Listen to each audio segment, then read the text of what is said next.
할렐루야. 우리 주님을 사랑하시면 아멘 하시겠습니다. 우리 주님을 뜨겁게 사랑하시면 뜨겁게 아멘 하시겠습니다. 오늘 날씨가 꽤 차다고 하는데 크리스찬은 찰수록 우리의 교백은 더 뜨겁다. 어떻습니까?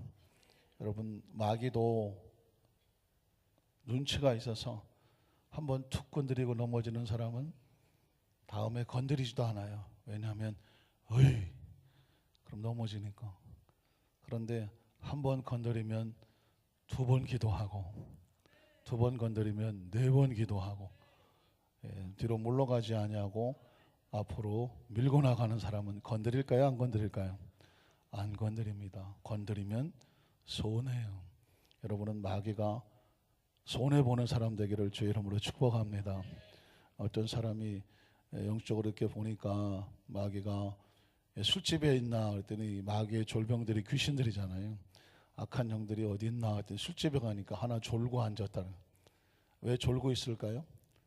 딱히 할 일이 없어요. 알아서 죄 속에 들어와서 자기들끼리 엉망진창하기 때문에 마귀는 그냥 가만히 앉아 카운터에 앉아 숫자만 씌우면 되는 거예요. 그런데 이 마귀가 어디가, 이 귀신들이 어디가 있나 그랬더니 교회 바깥에서 기다리고 있다던가. 교회 바깥에서 기다린다. 왜 그럴까요? 살아있는 것들을 죽이는 게 마귀가 하는 일이잖아요.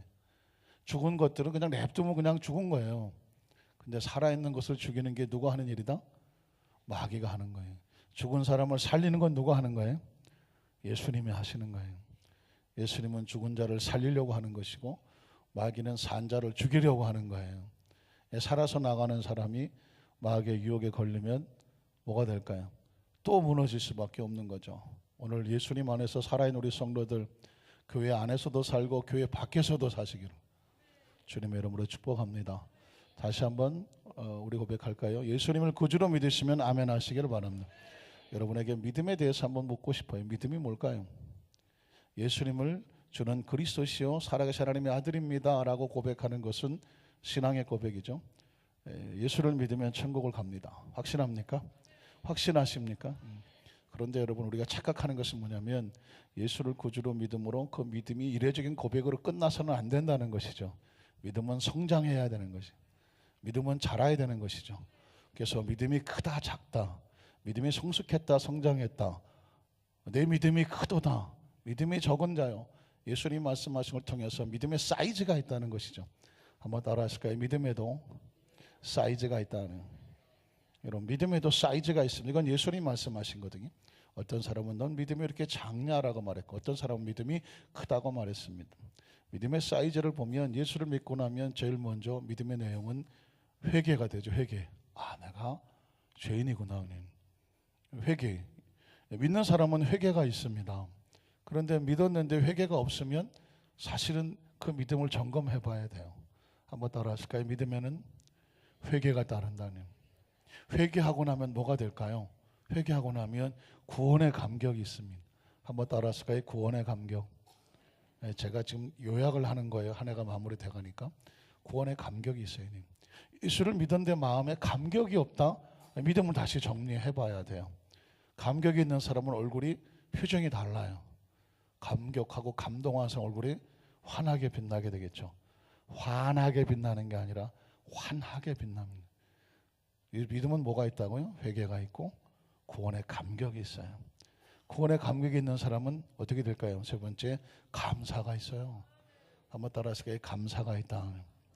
어떤 사람은 신앙의 마지막 단계가 감사한 줄 아는데 감사는 세 번째 단계밖에 안 돼요. 믿음이 가진 사람은 감사하는 거예요. 여러분 감사하십니까? 마음의 감사가 아니라 원망과 불평과 뭔가가 감사하지 못하면 성경은 말하기를 불신앙이라고 말해요. 감사하지 않는 건 불신앙이에요. 믿음이 없기 때문에 감사하지 않는 거예요. 한번 따라하실까요? 믿는 사람은 감사한다. 감사하지 못하는 것은, 한번 따라하실래요? 감사하지 못하는 것은 믿음이 없기 때문이에요. 다른 사람의 문제가 아니에요. 감사하지 못하는 건 누구 문제다? 나의 문제예요. 내가 믿음이 없기 때문에 감사가 안 되는 거예요. 뭐 좋은 일이 있어야지 감사하지? 아니에요. 믿음 있는 사람은 좋은 일, 나쁜 일을 따지지 않아요. 그 상황 속에서 하나님이 하심으로 뭐 할까요? 감사하는 거예요. 그러니까 감사한다고 해서 신앙이 큰 게 아니에요. 감사는 신앙에 당연히 할 코스예요. 문제는 그 다음 단계예요. 감사하는 사람은 뭘 할 줄 아냐면 용서가 돼요. 한번 따라하실까요? 감사하면 용서가 된다. 용서가 왜 안 될까요? 감사가 안 되니까. 감사가 안 되면 용서가 안 돼요. 그런데 감사가 되면 용서가 되기 시작을 해요. 작은 것에 대해서 용서하기 시작해요. 그 다음 단계를 나가면 큰 거에 대해서 이제 용서하시는 마음이 생겨요. 여러분의 마음속에 한 해를 마무리 지면서 제가 정리해 드리는 거예요. 2018년도를 들어가기 전에 여러분의 마음속에 용서가 터져 나와야 돼요. 감사로 인해서 용서가 터져 나와야 돼요.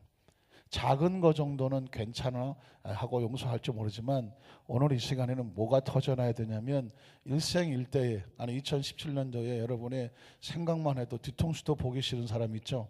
손 들어보세요. 손 들어요. 생각만 해도 꼴통은 아니고 뒤통수가 보기 싫고 뭐 꼴 보기 싫고 인간이니까 그런 일이 벌어질 수 있어요. 그러나 기억하십시오. 이 문제는 한 번 더 따라하실 거예요. 천국에 가느냐 마느냐 문제다. 여러분이 용서하지 않으면 죄송하지만 천국은 못 가요. 못 가요.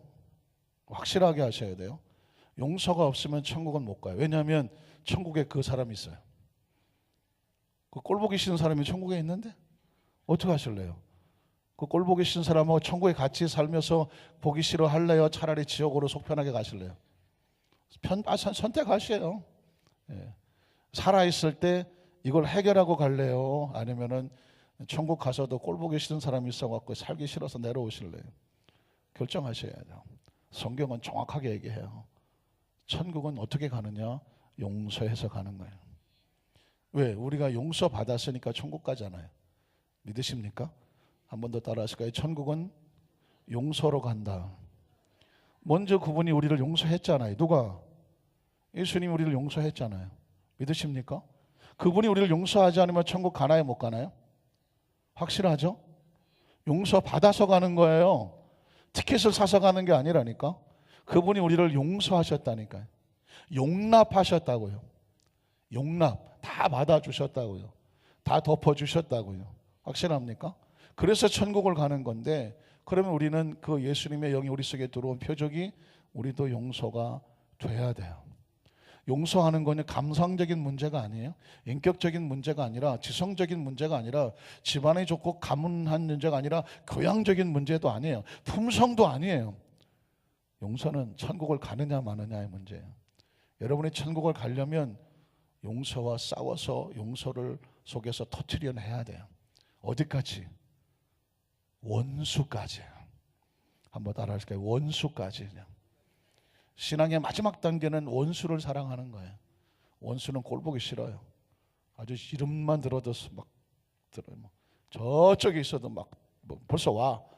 사람이 아무리 많아도 뒤통수가 보여. 반대로 돌아가고 싶죠? 그러나 이 부분은 천국을 가기 위해서 넘어야 될 과정이에요. 인생을 살아가면서 2017년도를 그 원수를 끌어안고 살았는데 2018년도 원수를 끌어안고 넘어간다? 별 볼 일 없어요. 왜냐하면 원수를 끌어안고 2018년도에 가서 아무리 좋은 일이 있게 해달라 아무리 기도해도 죄송하지만 원수와 화해하지 아니하고 사화하지 아니하고 아무리 거대한 예물을 드려놓고 예배한다고 할지라도 하나님께서는 그 예배를 어떻게 하신다? 알기는 뚫어지게 잘 하시면서 왜? 그래서 이 문제는 죽느냐 사느냐예요. 안 되면 기도원에 가는 거예요. 안 되면 금식하는 거예요. 안 되면 작정 예배 드리는 거예요. 하나님 내 속에서 원수가 빠져나가게 해주십시오. 꼴보기 싫은 게 빠져나가게 하십시오. 사실은요, 오해가 많아요. 그 사람이 나쁜 게 아니라 내가 의로운 게 아니라 피차간에 오해가 많아요. 오해도 많고 서로 잘못 생각하는 것도 많고요. 잘못 본 것도 많고요. 잘못 들은 것도 많아요. 여러분 절대로 여러분의 눈을 믿으면 안 돼요. 인간의 눈은 아주 착각하기 쉬워요. 여러분의 귀를 절대로 믿으면 안 돼요. 사람은 아무리 정확하게 들었다고 하지만 며칠만 지나면 이건지 저건지 헷갈려요. 더 무서운 것은 여러분의 뇌를 믿으면 안 돼요. 여러분의 뇌를 믿어서도 안 되고 생각을 믿어서도 안 돼요. 왜냐하면 뇌하고 생각이라는 것은 자기 좋은 대로 생각하고 자기 좋은 대로 뇌가 작동을 하기 때문에 그래요. 어떻습니까? 내 눈깔로 확실히 봤다. 죄송하지만 그 눈으로 본 건 정확하지 않아요. 내 귓구멍으로 확실히 들었다. 죄송하지만 그 귓구멍은 확실하지 않아요. 내가 그것을 확실히 알고 있다. 죄송하지만 지나면 기억이 왔다 갔다 해요. 뇌를 연구하는 과학자들이 얘기해요. 절대로 당신의 눈을 믿지 마라. 당신의 귀도 믿지 마라. 당신의 기억도 믿지 마라. 뇌는 착각한다. 그러고 보면 그 사람과 지금 나와의 불편하고 힘들고 어려운 문제는 내 생각이고 내 기억이고 내가 들은 말이고 내가 본 거지만 안타깝지만 다 착각이에요.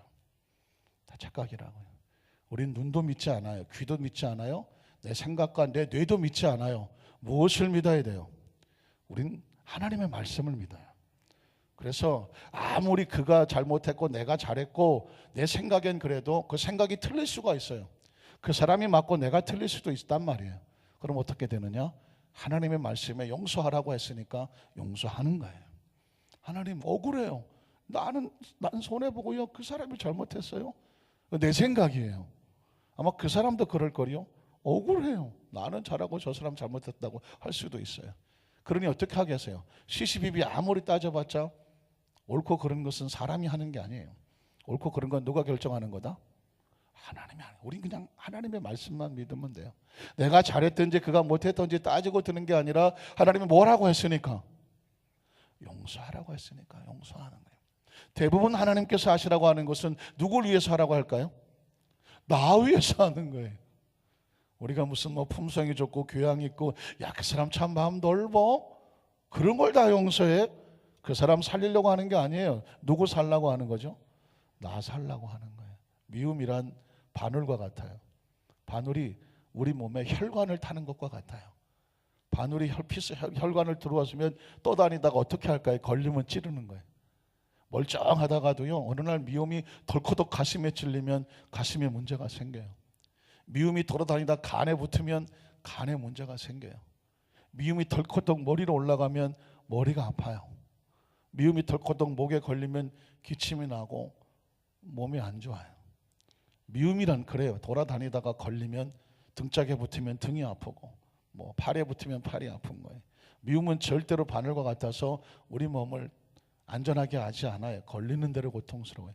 방법은 뭐예요? 바늘을 빼버리는 수밖에 없어요. 혈관에서 뽑아버리는 수밖에 없어요.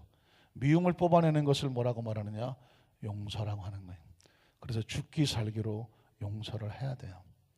그리고 그것이 되고 나면 맞으면 뭐가 되냐면 비로소 바깥으로 뭐가 나가냐면 적극적인 사랑의 표현이 나가요. 그걸 구제라고 말하고 그것을 따뜻하게 배려한다고 말하고 그리고 먼저 손을 내밀어 주는 것과 같아요. 어떤 사람은 용서는 절대로 안 하는데 다른 사람은 많이 도와줘요. 죄송하지만 용서 없이 다른 사람을 도와주는 것은 중간을 생략한 거예요. 지금 제가 말씀드린 단계를 거쳐야 안전해요. 우리의 영혼이 안전하고 내 생명이 안전하고요. 그리고 내가 안전하고 나하고 같이 있는 사람들이 안전해요. 내가 안전하지 않으면 나하고 같이 있는 사람은 힘들어요. 여러분 혹시 썩은 사과의 원리를 아시나요? 사과 박스 안에 사과가 하나가 막 썩었어요. 나중에 먹게 될까요? 못 먹게 될까요? 못 먹게 돼요. 왜 그럴까요? 썩은 사과 하나가 나머지를 다 썩게 만들어요. 썩은 사과를 빨리 끄집어내야 나머지라도 먹을 수 있어요. 확신합니까? 마찬가지예요. 우리의 공동체에 누구 한 사람이라도 앉아서 미워하고 원망하고 앉아서 이것이 풀어놓지 아니하고 계속해서 그 입에서 늘 원망이 나고 불평이 만나고 나오는 사람마다 계속 긍정적인 언어가 아니라 축복의 언어가 이런 것들이 계속 쏟아져 나오게 되면 그 공동체는 얼마 안 있어서 모두 원망 불평의 도가니가 돼버리고 말아요. 그 얘기는 뭘까요? 영적으로 다 무너져 버린 것과 같아요. 그래서 어떻게 해야 돼요? 한 사람 한 사람이 다 회복해야 돼요. 그러니까 다른 사람을 나를 위해서가 아니라 우리 모두가 빨리 회복을 해야 돼요. 그래서 이 한 해를 넘어가기 전에 2018년도가 하나님 말씀 우리 교회에 희망이 있으려면, 구역과 지역의 교구에 희망이 있으려면, 여러분의 가정과 사업과 직장에 희망이 있으려면 어떻게 되냐면 내가 먼저 회복이 돼야 돼요. 내가 사는 길이 모두를 살리는 길이에요. 믿으십니까? 그래서 그 고백의 마지막 단계는 뭐다? 은혜를 알고 감사하고 용서하고 그리고 목숨 걸고 원수와 관계를 털어버리고, 그리고 어떻게 하느냐? 사랑의 모습이 바깥으로 나가야 돼요. 죄송하지만 이것을 가슴에 끓고 살아가는 사람은 절대로 행복할 수 없어요. 머리가 복잡한 사람 절대 행복하지 않아요. 생각이 복잡한 사람 절대로 행복하지 않아요. 가슴이 복잡한 사람은 절대로 행복하지 않아요. 아주 단순하게 하나님 말씀 하나를 가슴에 끌어안고 어떻게 해야 되느냐? 누구를 위해서가 아니라 내가 살기 위해서 내 마음속에서 주님 다 용서합니다. 다 털어놓습니다.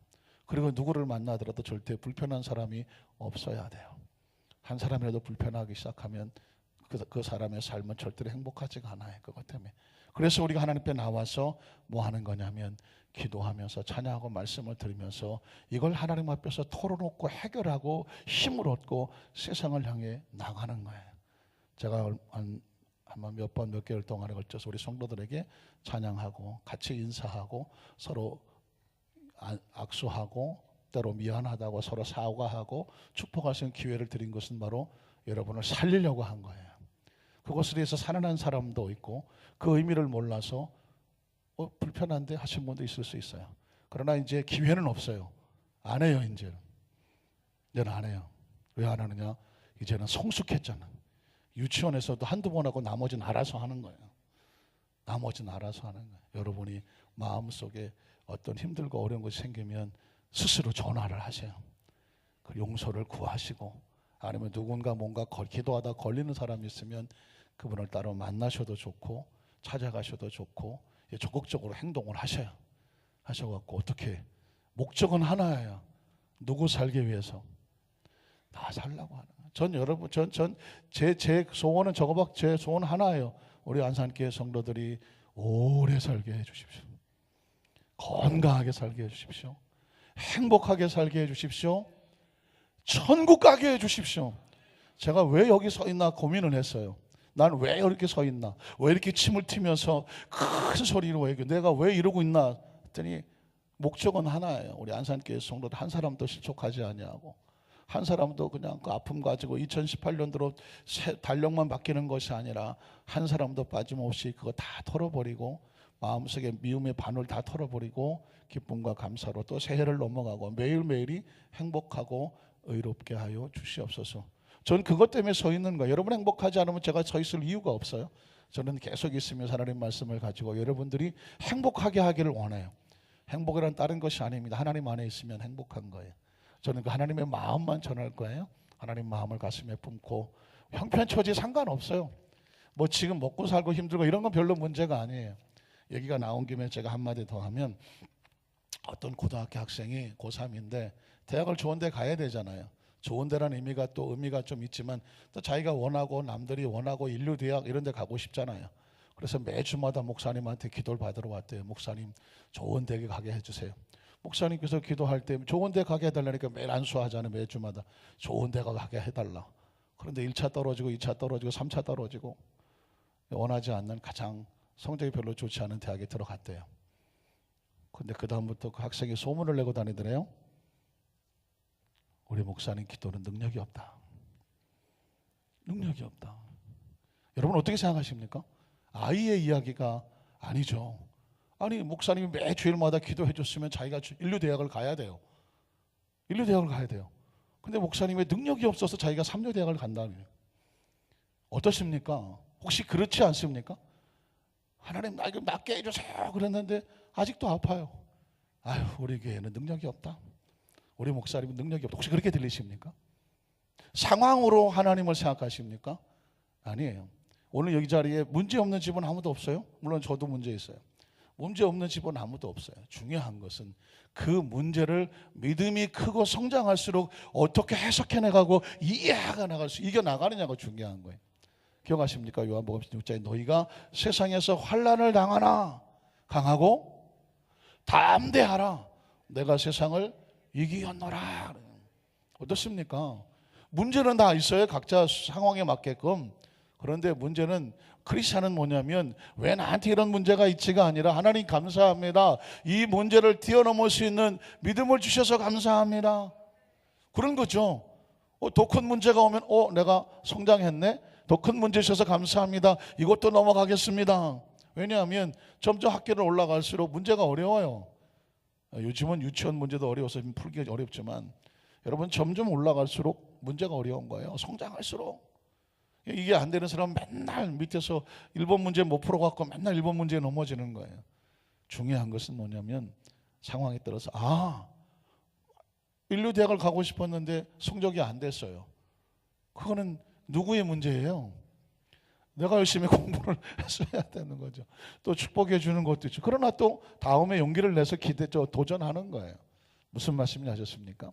그래서 크리스찬은 지금 눈앞에 있는 문제 가지고 울고불고 일희일비하지 않는다.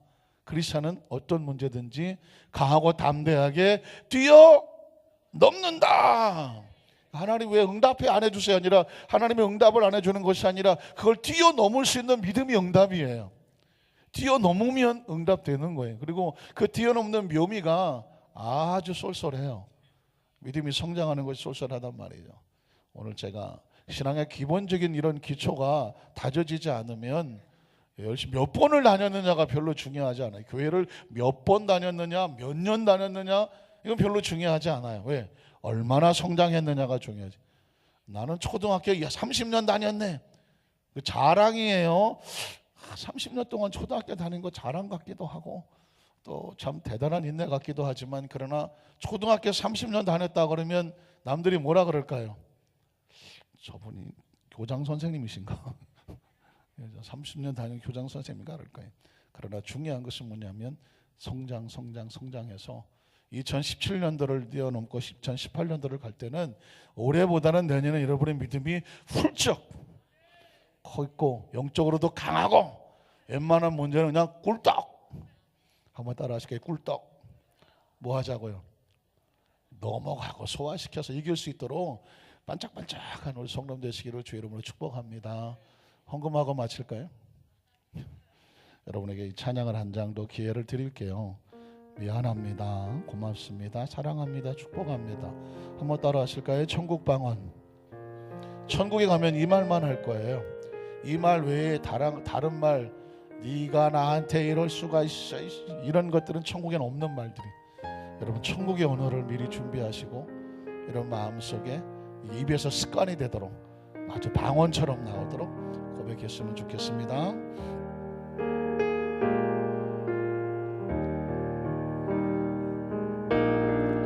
위로의 말 한마디,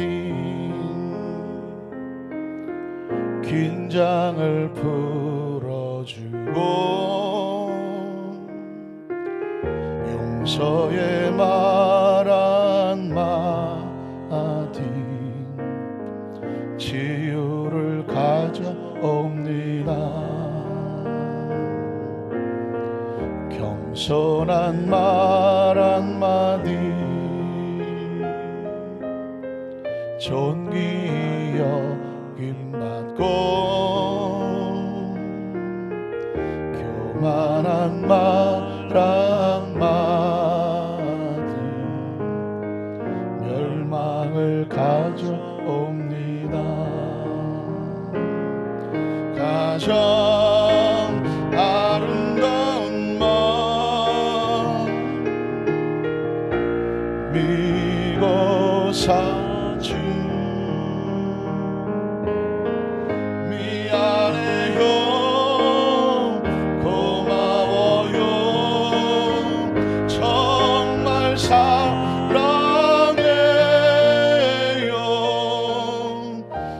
그리고 당신을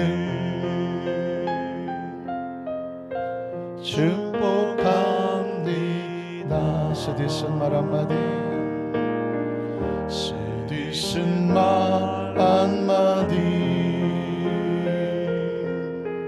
증오를 씨뿌리고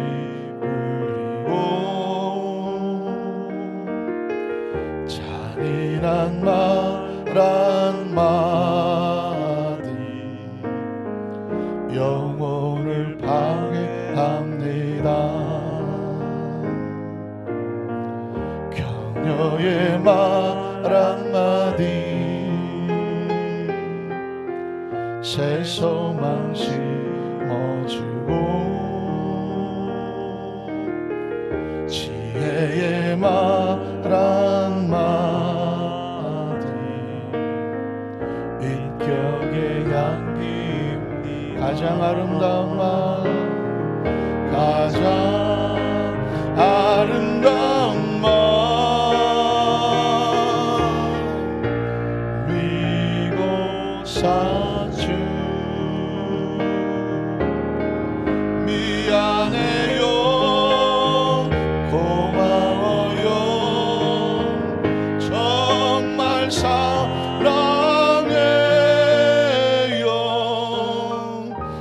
그리고 당신을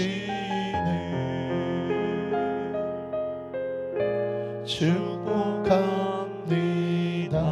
무례한 말 한마디 무례한 말 한마디 다툼을 일으키고 저주의 말 한마디 축복을 거둬갑니다. 사랑의 말 한마디 사랑의 말 한마디 생명을 불러오고 생명의 말 한마디 사랑을 키워줍니다. 가장 아름다운 말 가장 아름다운 말 미고 사주 미안해요 고마워요 정말 사랑해요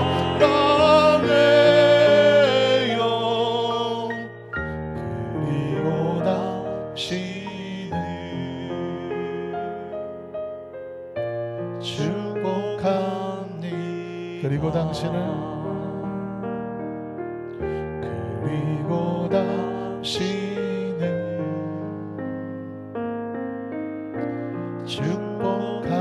축복합니다.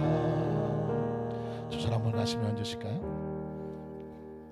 잠시 묵상으로 기도하겠습니다.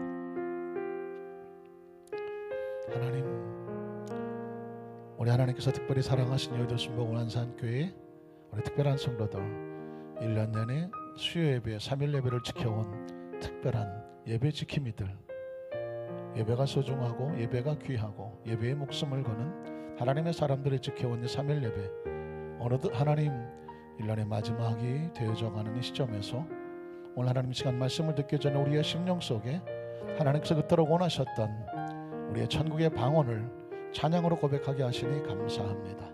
한 해 동안에 혹시라도 정말 혹시라도 하나님 이렇게 저렇게 엉키고 부득이고 원치 않게 오해하고 혹시라도 잘못 생각하고 잘못 듣고 잘못 보고 남이 한 이야기가 사실이라고 믿고 그것을 내가 진실이라고 생각하고 서로 미워하고 원망하며 혹시라도 마음에 서운하게 하고 속상하게 하고 그 마음속에 그런 마음이 있었다고 하면 사실은 이 문제를 어떻게 소화시켜낼지를 하나님께서는 우리에게 기대하고 보고 있었습니다.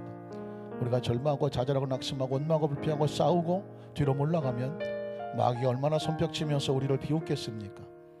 그러나 하나님께서 우리에게 말씀을 주시고 지혜를 주시고 명철을 주셔서 다시 한번 기도하고 때로는 금식하고 때로는 처리하고 작정하여 하나님 앞에 엎드려서 이 문제를 맡기고 이겨나가고 소화시키고 꿀떡 삼켜버리고 오히려 더 적극적으로 믿음으로 사랑하고 용서하고 격려하고 위로하고 하나님 서로에게 사과하고 안아주고 품어주고 손잡아줌으로 말미암아 마귀가 놀라서 일곱 길로 떨어져 나가는 하나님 보시기에 정말 고개를 끄덕거리고 참 많이 컸구나, 참 성장했구나, 성숙했구나, 그런 문제를 꿀떡 잘 소화시켰을 정도로 그렇게 성장했구나, 큰 그릇이 됐구나. 주님께서 기뻐하시는 하나님 그런 축복에 상급받는 우리 성도들 되게 하여 주시옵시고 되게 하시니 감사합니다. 올 한 해 넘어가기 전에 이 모든 문제를 정말 공중분해시켜버리고 바람에 다 날려버리고 우리 마음속에는 그저 감사하고, 그럼에도 불구하고 감사하고, 그리 아니하실지라도 감사하고, 감사와 은혜와 사랑과 용서를 가지고 2018년을 향해서 어린아이처럼 설레이는 마음으로 출발할 수 있도록 주님 우리 모두에게 이 은혜로 옷 입혀 주시옵소서. 예수님 이름으로 간절히 축복하고 기도드리옵나이다. 아멘. 할렐루야. 우리 한산교회 모든 성도 궁극적으로 우리 천국을 가는 거예요. 어떻게 어떤 모습으로 살든지 이 세상의 것들은 다 이 세상을 떠날 때 다 털고 가는 거예요. 아무것도 안 가지고 가요. 원망 필요 없는 거예요. 사랑과 용서를 가지고 준비하고 우리는 한 사람도 빠짐없이 어디서 만나야 돼요? 천국에서 만나고, 우리의 의식은 천국이에요. 천국을 꼭 기억하셔야 이 땅에서도 행복해요. 천국이 없으면 이 땅에 어디 갔다 와 절대로 행복하지 않아요. 기억하십시오. 천국의 신앙으로 세상의 문제를 이겨나가기를 주님의 이름으로 축복합니다. 한번 따라 하실까요? 나를 알았더라면 내 아버지도 알았으리라. 아주 중요한 말씀이죠. 예수 그리스도를 통해서 하나님 아버지를 압니다. 하나님 아버지는 보이지 않습니다. 들리지 않습니다. 손에 만져지지 않습니다. 우리 의식으로 어떻게 찾아낼 수도 없습니다. 그런데 놀랍게도 하나님께서 우리에게 예수 그리스도를 보내주셨습니다. 그분은 말씀하셨습니다. 역사하셨습니다. 운행하셨습니다. 보여주셨습니다. 들려주셨습니다. 우리를 생각하게 하셨습니다. 말씀을 기록하게 하셨습니다. 말씀 우리에게 전해주셨습니다. 그래서 그 말씀을 통해서 하나님 아버지를 알게 되는 것이죠. 예수님 말씀하십니다. 너희가 나를 알았더라면, 나를 믿었더라면, 나를 신뢰했더라면 너희도 하나님 아버지를 알게 되고 신뢰하고 믿게 되리라. 우리가 하나님 아버지를 믿을 수 있는 것은 누구 때문인가요? 예수 그리스도를 믿음으로 말미암아 하나님을 알게 되는 거죠. 그래서 예수는 믿음은 첫 번째 뭐냐면 하나님 아버지가 사랑이신 것을 알게 된다라고 제가 지난주에 말씀을 드렸습니다. 요한복음 3장 16절에 보니까 하나님의 세상을 이처럼 사랑하셨다. 어떻게 알아요? 독생자 예수를 우리에게 보내주셨으니까. 그 예수님이 이 땅에 오셔서 사실은 모든 일들이 사랑으로 생명을 치유하고 회복하고 살리셨으니까. 예수님께서 우리를 사랑하셔서 십자가 올라가 몸짓겨 피 흘려 죽으며 죽기까지 하시는 생명을 부어주셨으니까. 예수님은 그냥 사랑이시니까. 한번 따라 하실까요? 예수님은 사랑이신. 예수님이 오신 것도 사랑, 그가 가리키는 것도 사랑, 치유하신 것도 사랑, 가나의 혼인잔치 기적도 사랑. 믿으십니까? 베세다 광야의 기적도 사랑, 십자가도 사랑, 부활도 사랑이에요. 승천도 사랑, 다시 오셔도 사랑이에요. 그래서 예수님은 사랑이에요. 애상자부터 예수는 우리에게 사랑밖에 보이지를 않았습니다. 때문에 그리스도는 그가 예수님의 백성이고 하나님의 자녀인 것을 알려면 그 속에 뭐가 나와야 되느냐? 사랑이 나와야 돼. 사랑이 없으면 크리스찬이 아니에요. 사랑이 없으면 죄송하지만 천국은 못 가요. 착각하시면 안 돼요. 사랑은 천국을 가게 합니다. 그리고 천국은 사랑으로 가는 거예요. 예수 믿으면 가는데요, 믿음은 사랑이에요. 믿음, 소망, 사랑, 그 중에 가장 제일은 뭐라고요? 사랑이에요. 예수를 믿는다고 하는 신앙의 고백에는 반드시 사랑이 나와야 돼요. 그 신앙의 마지막 단계는 사랑이에요. 그 전 단계는 용서예요. 그 전 단계는 감사예요. 그 전 단계는 감격이에요. 그 전 단계가 신앙의 고백이에요. 그 신앙의 고백이 전에가 회개예요. 그래서 전환이 되면서 하늘을 향해 서게 되고, 그리고 이 단계를 거쳐서 하늘나라에 가게 되는 줄로 믿습니다. 자, 두 번째로, 그렇다면 예수님을 알면 뭘 알게 되냐면, 놀랍게도 예수님께서 이렇게 말씀하십니다. 하나님은 진정한 예배자를 찾으신다. 한번 따라 하실까요? 하나님은 진정한 예배자를 찾으신다. 그래서 우리가 예배가 진정한 예배가 돼야 되는 이유가 뭐냐면 하나님이 그런 예배자를 찾으시기 때문에 그래요. 하나님이 안 찾으시면 진정한 예배 드릴 이유가 없어요. 그냥 대충 그냥 우리가 틈나는 대로 그냥 하고 싶은 대로 드리면 돼요. 그런데 하나님께서 원하시는 예배가 있어요. 그 예배가 뭐냐? 신령과 진정으로 드리는 진정한 예배예요. 요한복음 4장 23절은 이렇게 말하고 있어요. 아버지께 참되게 예배하는 자들은 영과 진리로 예배할 때가 온다.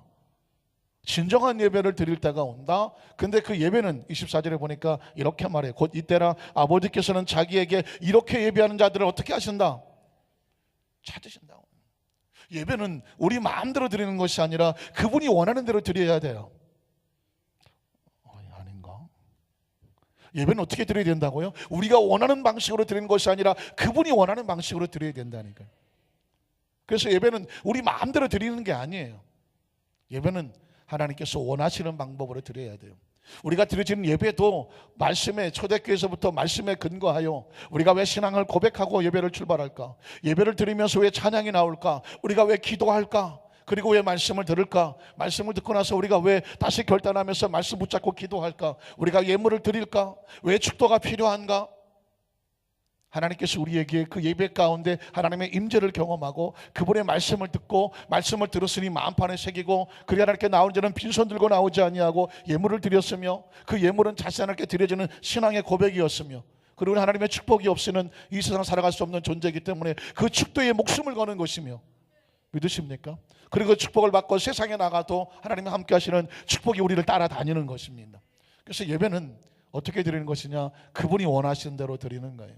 그래서 최근에 제가 자꾸 여러분들에게 서로 인사해라, 서로 안아줘라, 서로 손잡아줘라. 이유가 뭔지 아십니까? 어느 날 문득 이런 생각을 했어요. 저는 어려서부터 신앙생활 했다고 그랬죠. 아예 교회에서 자랐어요.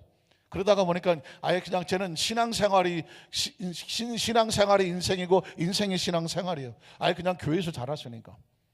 그러다가 보니까 어떤 것이 있냐면 늘 눈에 보이는 게 예배예요. 늘 예배였어요. 근데 문제는 뭐냐? 예배의 감격과 감동이 없다면, 우리가 보는 예배가 아니라 하나님이 보시기에 하나님께서 찾으시는 예배의 감격과 감동이 없다면 이건 세레모니, 이벤트, 행사, 이건 누구를 위해서 예배를 드린지를 모르겠다라는 생각이 옳거덕 오는 거예요. 왜? 예배를 드렸는데 사랑이 없어요. 예배를 드렸는데 감격이 없어요. 예배를 드렸는데 용서하지 않아요. 예배 드리면서 싸워요. 예배 드리면서도 서로 마음이 눈을 흘겨요. 예배 드리면서도 같이 앉아 예배 드리고 싶지가 않아요. 나가서 서로 쳐다보지도 않아요. 예배를 드리는데도 감격이 없어요. 예배 드리면서도 헌금은 늘 드리는 그냥 그 헌금이에요. 어려서 1,000원 드린 거 지금까지 1,000원 드려요. 죄송해요, 액수를 얘기해서. 어느 날인가 우리는 예배가 습관이 돼버려요. 예배 전 찬양도 늘 찬양이에요. 아, 찬양하는구나. 생각이, 몸은 여기 와 있는데 생각은 다른 데 앉아 있어요. 여러분, 제가 왜 예배 전에 같이 일어나서 찬양하자는지 아십니까? 들어오는데 제가 깜짝 놀랐어요. 앞에서 찬양하는데 많은 분들은 앉아서 핸드폰 보고 있어요. 핸드폰 궁금하죠. 나한테 뭐가 왔나 궁금하죠. 그런데 이거보다 중요한 건 뭐냐면 하나님이 나한테 뭐라고 말씀하냐가 더 중요한 거예요. 예배는 하늘나라 문자와 같아요. 많은 성도들이 그냥 눈 감고 앉아 있어요. 많은 성도들이 그냥 신문 보고 있어요. 많은 성도들이 그 시간에 성경책 보고 있더라고요. 예배 전 찬양은 하나님 앞에 나왔어요. 주님, 나 여기 있어요. 주님 앞에 내 얼굴을 들이미는 사건이에요. 근데 왜 성전에 나와서 그냥 얼굴 숙이고 가만히 있어요? 왜 그냥 예배에 찬양하는데 예배의 찬양에 같이 동참하지를 못해요? 그 찬양하고 나하고 왜 상관이 없어요? 그게 너무 안타까운 거예요. 그 짧은 시간 걸어 들어오는데 제가 심령이 견딜 수가 없어요. 강단에 엎드려 기도하는데 하나님이 이런 예배는 아닌다. 하나님께서 이걸 어떻게 받으실까 하는 거예요. 왜냐하면 의식 속에, 사고 속에 예배에 나와 있다는 의식이 없는 거예요. 예배에 나와 있다는 의식이 없는 거예요. 하나님 앞에 나와 있다는 의식이 있으면 들어오는 순간부터 어떻게 해야 돼요? 예배에 집중해야 되죠. 찬양에 찬양하면 찬양에 집중해야 되고요. 기도하면 기도에 집중하는 거예요. 말씀을 드리면 오늘 나에게 뭐라고 말씀하는가 말씀에 집중해야 되는 거예요. 어떠십니까? 단 한 번의 일생일 때 예배라고 할지라도 이 예배를 누가 받으신다? 하나님이 받으신다는, 하나님의 마음을 흔들어 놓을 수 있는 예배, 그 예배에 여러분 집중해야 되지 않은가요? 예배에 여러분의 목숨을 걸어야 되지 않나요? 여러분 어떠십니까? 여러분이 젊었을 때, 여성 동지들 동네에서 최고로 이뻤을 때 들어본 기억이 없어갖고 별로 감동은 없을지 몰라도 여러분이 막 길거리 나가면 그냥 휘파람 보고 동네 총각들이 막 눈이 뻘개서 그냥 쫓아다닐 때 없는 사람은 할 수 없거든요. 여러분에게 누구 어떤 사람이 찾아와서 교제하자고 하고 여러분을 만나자고 하는데 이 사람이 성의가 없어. 그리고 집중도 안 해. 자기 관심도 없어. 의식적이고 형식적이야. 그 남자한테 만나자고 해요, 안 해요? 해요? 안 하죠. 여자는 사랑에 목숨을 걸잖아요. 아닌가? 우리 교회에서는 우리 조성 동지는 내가 감을 잡을 수가 없어요. 왜냐하면 오로지 전도하고 기도 이런 거밖에는 관심이 없는 것 같아요. 사랑 얘기에는 별로 관심이 없으시더라고요. 여러분은 어떨까요? 여성은 사랑에 목숨을 걸죠. 이 남자가 평생 내 남자였으면 좋겠죠. 이 남자가 평생 나만 쳐다봤으면 좋겠죠. 알아요. 우리 성도들은 별로 그런 데 관심이 없어요. 오직 예수님. 마찬가지예요. 사랑은 그래요. 사랑이란 나만 집중했으면 좋겠는 거예요. 내 얘기만 들어줬으면 좋겠는 거예요. 나하고만 있었으면 좋겠는 거예요. 내가 얘기할 때 내 얘기에 귀를 기울여 줬으면 좋겠는 거예요. 내가 무슨 얘기하든 되든 안 되든 내 말에 공감해 줬으면 좋겠는 거예요. 제가 여러분에게 사랑을 다시 가르쳐 드릴 거예요. 사랑이란 그런 거예요. 어떻습니까? 하나님이라고 하는 건 하나님이 그러잖아요. 난 너를 질투하는 하나님이라고 말한 거 들어보셨나요? 질투하는 하나님. 여러분이 앞에 예배를 드리는데 생각이 다른 데가 있으면 하나님이 그 예배 받아요, 안 받아요? 안 받아요. 여러분이 지금 하나님 앞에 예배 드려 나왔는데 자기들끼리 싸워요. 예배 받아요, 안 받아요? 안 받아요. 여러분이 머리에 앉았는데 계산해요. 예전에는 좀 우스운 얘기지만 부흥사들이 그런 얘기 하더라고요. 헌금을 드리려고 하는데 쥐갑을 껴다 보니까는 신사임당이 나왔어요. 하나님께 드려야 돌에 지갑에 집어넣어요. 지갑에 집어넣죠. 어이구 이게 잘못 꺼냈네. 내가 색깔을 잘 바꿨고. 물론 이제 좋고 기도하고 부흥사니까 그런 얘기를 하겠지만 중요한 것은 예배에 마음이 없는 것을 하나님이 받으시겠냐고 말하는 거예요. 마음을 내놓으라는 거예요. 마음을 신령과 진정으로 예배 드리는 자를 찾는다고 말하잖아요. 전 여러분의 담임 목사잖아요. 담임 목사는 뭐 하는 사람인가요? 이 땅의 삶을 살면서 여러분의 영적인 생활을 책임지는 사람이에요. 가르치는 사람이에요. 이끄는 사람이에요. 천국을 가기 위해서 같이 가는 사람이에요. 전 뭐 여기 있다가 어디 가는 사람이 아니에요. 천국 갈 때 같이 가는 사람이에요. 물론 또 먼저 가시면서 저한테 같이 가자 그러면 조금 전 시간이 필요하기 때문에 먼저 가시는 분은 전 좀 내려놓고 가세요. 같이 가자고 그러시면 저도 고민돼요, 사실은. 저도 갈 때 뭐 저거 같이 가자고 손잡고 땡기고 그러진 않을게요. 또 혹시 또 저 따라서 목사님 가실 때 같이 갈게요 그러진 마세요. 또 여러분은 할 일이 따로 있어요. 할 일이. 그 때문에 중요한 건 뭐냐, 저와 여러분의 관계를 알아야 돼요. 여러분 제가 하는 건 뭘 하겠어요? 여러분이 천국을 가는 동안에 가장 좋은 길로, 가장 성경적인 길로, 가장 하나님의 마음이 원하는 걸로, 적어도 이 대한민국에, 아니 전 세계에 주의 종이 얼마나 많겠어요? 이룰 수도 없이 많겠죠. 뭐 우리나라에 10만 명이 있다고 하는데, 목사가 10만 명이 있다고 하는데, 제가 여러분 10만 명 중에 하나, 그 중에 하나 어림도 없어요. 전 그런 사람 아니에요. 이왕 할 것 같으면 10만 명 중에서 그래도 하고 싶은 사람이에요. 적어도 여러분에게, 여러분이 만난 담임 목사가 정말 우리 담임 목사님 정말 잘 만났다라고 그런 인정받고 싶은 사람이지. 그러기 위해서 여러분 제가 언제부터 준비했는지 알아요? 신학생 때부터 준비했어요. 어떻게 그런 철들은 생각을 했을까? 하나님, 나중에 제가 목회 현장에서 만날 우리 성도님들에게 조금도 제가 떳떳하게 내 성적표 내놓을 수 있도록 그렇게 공부하겠습니다. 그런 아주 기특한 생각을 했다니까요. 그래서 저는 여러분 진짜예요. 그래서 저는 대학원 다닐 때 성적표가, 이 성적표를 나중에 내가 우리 성도들에게, 내가 만날 성도들에게, 그때는 모르니까 성도들에게 내가 내어놓고 싶다 할 정도로 그런 각오로 공부를 했어요. 그래서 여러분 그런 각오를 가지고 준비했고, 여러분과 제가 만났잖아요. 우리 담임 성도들이 담임 목사를 만났는데, 우리 담임 목사님이 잘못 가르쳐서 내가 이런 소리 듣고 싶지 않아서, 몰라서 못 가르쳤네, 그런 소리 듣고 싶지 않아서 죽으라고 공부를 했어요. 죽으라고 공부한 거예요. 지금 생각하니까 제가 공부한 데 들어간 학비가 얼마나 많은지 몰라요. 어디 가서 찾을지도 본전 생각이 막 나요. 왜냐하면 여러분 보세요. 박사학위 공부하는데 얼마가 많이 들어갔는데 따져보니까 막 2억 가까이 들어갔더라고요. 그거 어떻게 들였는지 기억도 안 나요. 그 2억 어디 가서 찾아? 대학원 그냥 석사 나와도 목사해요. 그런데 왜 박사과정을 2번이나 하고 석사를 3개나 가지고 있어요? 이유가 딴 게 아니에요. 어떻게든지 배워서, 어떻게든지 알아갖고 우리 성도들에게 가장 좋은 길을 어떻게든지 가르쳐 주려고 하는 거예요. 믿으십니까? 그렇게 해서 여러분, 아니 뭐 박수는 안 쳐야 돼요. 박수는 칠라면 세게 치시고 하나님께 영광을 돌리고요. 그런 심령으로 강단에 쓴다는 말이에요. 그런 심령으로. 그러니까 절대로 여기 서면서 이 시간이 얼마나 중요하고 얼마나 이 운명을 바꿔놓을 수 있으며, 어떤 분에게는 오늘 말씀은 이때까지는 하나도 몰랐는데 오늘 말씀이 운명을 바꿔놓을 수가 있어요. 영이라는 건 그런 거예요. 영적인 말씀이라는 거는요, 놀랍게도요, 어느 날까지 안 들려, 어제까지 안 들리다가 오늘날 빵 하고 나에게 하나님 말씀이 치고 들어와서 오늘날 말씀이 바뀔 수가 있어요. 웨슬레가 그랬고 칼빈이 그랬고 루터가 그랬어요. 하나님의 사람들은 다 그랬어요. 성경 속에서 유명한 선지자들도요, 어제까지도 몰랐던데 오늘 하나님이 꽝 치고 들어서 말씀을 주시면 운명을 바꿔놓는 거예요. 그러니까 우리는 날마다 기대하고 기대하는 거예요. 오늘 하나님의 말씀이 선포가 되면 그 말씀이 여러분의 운명을 바꿔놓을 수가 있기 때문에 눈물로 기도하고 강단에 서는 거예요. 할 수 있는 방법을 다 동원해보는 거예요. 일어서서 찬양도 해보고 박수도 쳐보고 서로 인사도 해보고 정말 별거 다 해보는 거예요. 목적은 뭐예요? 살리려고 하는 거예요. 살리려고 하는 거예요. 더 집중하게 하고 하나님 앞에 더 집중하게 하고, 그리고 하나님 말씀이 더 쉽게라도 마음이 들려져서 하나님께서 찾으시는 그런 예배자가 되게 하기를 원하는 거예요. 믿으십니까?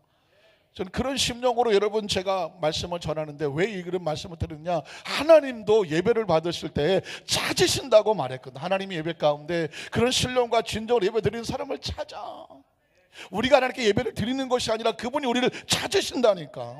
여러분, 성경 속에서 하나님은 우리에게 이런 마음을 쏟아놓고 있어요. 그래서 제가 강단에 설교할 때 저는 다른 무슨 얘기를 하는 것이 아니라 하나님의 마음이 이렇다, 마음을 쏟아놓고 있잖아요. 여러분의 마음속에 하나님이 찾아서 이 자리에 나와 있는 거예요. 그래서 어떤 때 강단에 서면은 사실 자리가 와 있는 성도보다 빈 자리 보고 제가 마음 아플 때가 너무나 많았어요. 제가 예전에 한 30대 때 담임 목사를 할 때는 자리가 비면 가슴이 철렁하더라고. 왜 저번 저기 자리는 비었을까? 누가 안 나왔을까? 그런 마음이 듣더라고요. 근데 어느 날 제 마음속에 주시는 건 단 한 사람 두 사람이 나와 있다고 할지라도 하나님이 찾아서 나왔다면, 믿으십니까? 하나님이 찾아서 나왔다고 하면 그 한두 사람이라도 하나님 받으신 예배가 되면 그게 의미가 있는 거예요. 이제는 의미로 살고 싶은 거예요. 얼마나 많이 모였느냐가 아니라 정말 찾으시는 예배인가? 신령과 진정 예배 드려지는 예배인가? 하나님께서 그 마음에 그 한 사람 때문에 눈물을 흘리고 감격하시는가? 그런 살아있는 예배가 되기를 하나님께서 원하시는 거예요. 예수님께서 그래서 이렇게 말씀하시는 거예요.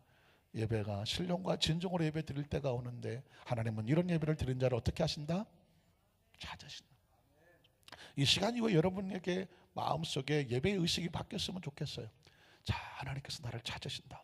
여러분의 집에서 머리를 감고 화장을 하고 옷을 입고 정장을 하고 아니면 뭐 여러 가지 옷을 입더라도 교회를 출발할 때 예배는 시작된 거예요. 여러분이 하나님을 찾으려고 준비하는 순간 이미 예배는 시작된 거예요. 버스를 타고 오든 교구버스를 타고 오든 걸어오든 무슨 수용차를 타고 오든 어떤 상황이든지 여러분은 지금 예배의 현장에 있는 거예요. 정말 힘들고 어려운 마음으로 왔다, 가장 멀리서 왔다, 더 심하게 찾으시는 거예요. 여러분 기억하세요. 놀랍게도요, 예배는 심령으로 드리는 거예요. 제가 그 전에 여의도 순복교 다닐 때 또 저 의정부에서 다닌 적이 있어요. 의정부에서도 한참 들어가. 네, 지금도 생각하면 한 2시간, 다 옛날 다 그랬죠. 2시간 정도 버스를 타고 교회를 와요. 그것도 교회학교 교사를 하다 보니까 새벽에 한 8시까지 올라 그러면요 6시 정도에 타야 되고, 그러려면 집에서 4시 반이나 뭐 일어나서 걸어 나와서 또 타고 이러고 다녔어요. 그때는 그 심령이 그게 다 예배니까 뜨거웠어요. 좋은 아파트 산 적 있어요. 2년 동안 여의도 좋은 아파트, 바깥에 나가면 교회예요. 정말 좋은 아파트 살면 나는 진짜 매일 철야하고 그냥 막 진짜 막 그렇게 사는 줄 알았어. 그랬더니 무슨 짓거리를 하고 앉았냐면 5분 전에 이게 막 나가면 교회인데 5분 전에 시계 쳐다보고 앉아있더라니까. 가슴을 쳤어. 그때 난 알았어요. 가장 힘들고 멀리 어려움을 뚫고 나가는 예배가 뜨겁다는 사실을 알았어요. 뜨겁다는 사실. 그래서 여러분, 사랑하는 성도 여러분, 오늘 정말 나올 수 없는 환대 가운데 나온 분, 그분은 여기 앉자마자 눈물 흘려. 알아요.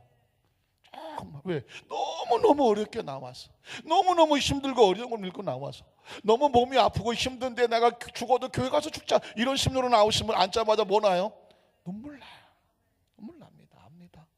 정말 너무너무 힘들고 고통스러워서 아이고. 그런데 그걸 뚫고 나와서 앉아있어. 어떻게 될까요? 눈물 나죠. 예배는 눈물부터 시작하는 거예요. 주야, 눈물 납니다. 어떠십니까? 전 그래서 그 눈물을 보시는 하나님 마음은 어떨까요? 같이 눈물 나죠. 같이 눈물 난다니까. 여러분 어떠세요? 여러분이 구역장이에요. 여러분이 지역장, 여러분이 지역 식구 가운데 한 사람이 초신자예요. 교회 나온 지도 얼마 안 돼. 그런데 그 사정을 아는데 정말 나올 수 없는데 나와갖고 자리에 앉아있어. 그 모습을 보는 구역장님 눈물 나요, 안 나요? 그 모습을 보는 지역장님 눈물 나요, 안 나요? 그 모습을 보는 권사님 눈물 나요, 안 나요? 눈물 나요. 예배는 하나님의 눈물을 뽑아야 돼요. 우리의 감동이 하나님의 마음을 움직일 수 있어요. 그렇지 않아도 하나님 우리를 보고 눈물 나요. 저도 여러분 보고 눈물 나요. 왜 눈물 나신지 아세요? 월 주일날도 예배드렸지, 월요일날도 크리스마스로 예배드렸지, 어제 단원교건 또 장례 갔다 왔지, 또 뭐 상목교건 또 우리 또 거기도 장례 다녀오셨지. 또 장례를 안 갔다고 할지라도 정말 어제 또 여러 가지 일도 많으셨을 거 아니에요. 근데 돌아서면 또 예배네. 또 3일 예배네. 어떤 분들은 그랬을 거예요. 아유, 주일날 월요일날 예배 드리고 화요일날 또 하루 좀 쉬나 싶었더니 또 그냥 수요일날 또 가네 하고 힘들게 오실 분도 계세요. 계시죠. 사랑하는 성도 여러분, 그럼에도 불구하고 그 심령인데 그래도 내가 하나님 예배 드린 것이 내 삶의 최고의 목적이다 하고 기쁨으로 나오면은요, 앉아 계시잖아요. 제가 봐도 눈물 나. 여러분, 하나님 보시기에 눈물 나죠. 믿으십니까? 그래서 오늘 저와 여러분은 이제는 우리가 머리로 하는 것도 중요한데 이제는 뭐 수십 년 알 거 다 알잖아요. 중요한 건 뭐냐면 마음을 내놓아야 돼요. 구약시대 사람들은요, 성경을 달달달 외우고요, 가슴팍에 새기고 몸에 써붙이고 그러고 다녔어요. 여기다 박힌 거는 최고예요. 근데 하나님께서 말씀합니다. 이제는 신령과 진정으로 예배 드릴 때가 와. 재물과 형식과 의식과 어떤 걸 드릴 때가 아니라 신령과 진정으로 예배 드릴 때가 와. 하나님은 여기시니 예배하는 자, 신령과 진정으로 예배하고 하나님은 그 예배한 자를 찾으신다고. 구약 성경 속에 하나님이 제일 진려하시는 건 뭔지 아십니까? 예물도 풍성해. 뭐 양과 소 기름도 풍성하고 성전도 삐까번쩍하게 뭐 잔뜩 갖다 발라놨어. 그런데 뭐가 없어요? 마음이 없어. 마음이 없어. 양과 소를 가져와도 다 삐뚤어지고 찌그러진 것들 가져오고. 왜? 일단 가져오면 되니까. 바쁘니까 교회 어디 앞, 성전 앞에 어디 와서 그 동네 앞에 사갖고 오고. 마음은 전혀 없어. 예물을 가져오라고 하실 때 하나님 마음 뭐냐면 이 예물을 잡아서 드릴 때 내 죄도 그 피가 내 피를 나를 사주므로 이 예물의 생명이 내 생명을 대신한다고 하는 그런 정성된 마음으로 예물을 드리라고 그 제물을 드려서 제사는 그런 거였어요.